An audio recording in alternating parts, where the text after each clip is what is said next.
ఆయన సినిమాల్లో హీరోగా వెలుగుతున్నారు. రాజకీయాల్లో కూడా వెలుగొందాలని 2 సార్లు ఎమ్మెల్యేగా పోటీ చేసి గెలిచారు. మూడోసారి కూడా గెలిచి హ్యాట్రిక్ కొడతానని అంటున్నారు.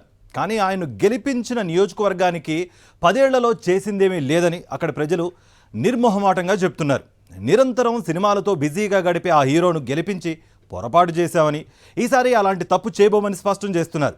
గెలుపు మీద నమ్మకం పోయిన ఆ హీరో ప్రజల్ని రకరకాలుగా ప్రలోభ పెడుతున్నాడు. ఇంతకీ ఆ హీరో ఎవరో, ఆయన సంగతి ఏంటో సార్ చూద్దాం. నందమూరి బాలకృష్ణ అంటే సినిమాలు చేసే వారందరికీ పరిచయమైన పేరే. కానీ శ్రీ సత్యసాయి హిందూపురం నియోజకవర్గ ప్రజలకు మాత్రం ఆయన పీడకలగా మారాడు.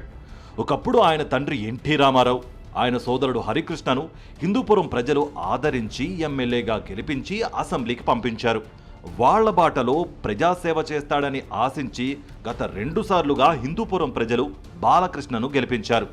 కానీ ప్రజలు ఎన్నుకున్న ప్రజాప్రతినిధిగా తన బాధ్యతలను బాలకృష్ణ ఏ మాత్రం నెరవేర్చలేదు.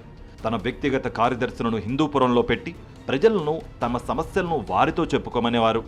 ఎప్పుడో 6 నెలలకోసారి హిందూపురం వచ్చి ఏవో ఫంక్షన్లలో పాల్గొని తిరిగి వెళ్లిపోయేవారు. ఎన్నికల నగారా మోగడంతో ఎలాగైనా గెలవాలనే కోరికతో ప్రజల్ని ప్రలోభపెట్టాలని చూస్తున్నారు బాలకృష్ణ. 2 సార్లు గెలిచిన నందమూరి బాలకృష్ణ హిందూపురం నియోజకవర్గానికి చేసిందేమీ లేదు. దీంతో ప్రజలు ఈసారి ఎలాగైనా టీడీపీ అభ్యర్థి బాలకృష్ణను ఓడించాలని తీర్మానించుకున్నారు. నియోజకవర్గం అంతటా బాలయ్య వ్యతిరేక పవనాలు బలంగా వీస్తున్నాయి. సినిమా షూటింగ్లతోనూ లేదంటే హైదరాబాద్లోని ఇంట్లోనూ గడిపే బాలకృష్ణ హిందూపురంకు ఎమ్మెల్యే అన్న విషయాన్నే విస్మరించారు. గడిచిన 10 ఏళ్లుగా 2 వ్యక్తిగత కార్యదర్శులే బాలకృష్ణ తరపున అన్ని తామై వ్యవహరిస్తున్నారు.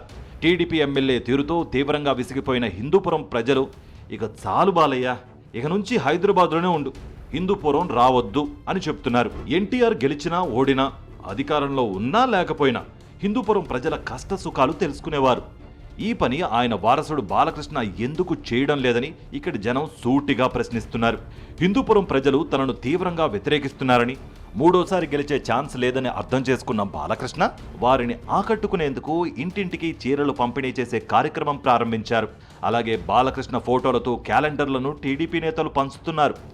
ఓటరు జాబితా ఆధారంగా ఇంటింటికి వెళ్లి చీరలు తీసుకోండి, బాలకృష్ణకు ఓటు వేయండి అంటున్నారు. వ్యతిరేక గాలులతో తన ఓటమిని బాలకృష్ణ ముందుగానే అంగీకరించారని వైఎస్ఆర్ కాంగ్రెస్ నేతలు చెబుతున్నారు.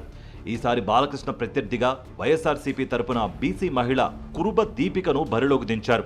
దీంతో అడ్డదారుల్లో గెలిచేందుకు బాలకృష్ణ పెద్ద ఎత్తున ప్రలోభాలకు తెరలేపారు. ఈసారి నందమూరి బాలకృష్ణ గెలవడం కష్టమే అని హిందూపురంలో టీడీపీలోనే చర్చ జరుగుతోంది.